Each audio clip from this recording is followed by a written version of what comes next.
Vous êtes d'accord sur le fait qu'une relation dégradée au sein d'une équipe n'est pas viable? Or, renouer le dialogue n'est pas difficile dans la mesure où le manager accepte de rencontrer son collaborateur et de conduire un entretien simple mais structuré. Je vous le livre, il est constitué de 5 phases. 1. Je pose directement le constat de la relation dégradée. Je le fais avec précaution. J'utilise plutôt le « on » que le « tu » qui pourrait être pris pour une agression. Phase 2. J'exprime le souhait de sortir de cette relation. J'exprime le souhait d'une meilleure relation. Phase 3. Je le reconnais pour ses atouts, pour ses qualités. Phase 4. Je mets en évidence nos ressemblances. Attention, sur ce point-là, je veux être sûr que mon collaborateur partage mon avis. Phase 5. Je suscite son avis. Je vous fais un exemple. Bonjour Damien, ça tombe bien que tu sois là. Il y a quelque chose dont je voulais te parler depuis quelque temps. Voilà, j'ai l'impression que ça dysfonctionne un peu entre nous.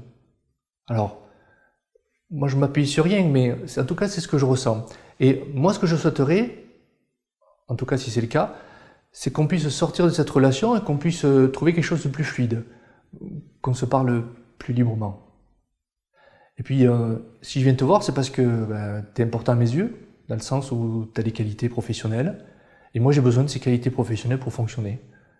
Enfin, tu es investi dans ton travail, en plus tu bénéficies d'une belle légitimité auprès de l'équipe. Et j'ai besoin de ça, voilà. Et puis en même temps, tu es un professionnel, et moi aussi je suis un professionnel. Et je pense que déjà, sur ce champ-là, on doit pouvoir se retrouver. Alors, par rapport à tout ce que je viens de te dire, je voudrais avoir ton avis. Comment expliquer que cet entretien fonctionne au-delà des personnalités en présence? Tout simplement parce que ma démarche s'inscrit dans un jeu d'équilibre.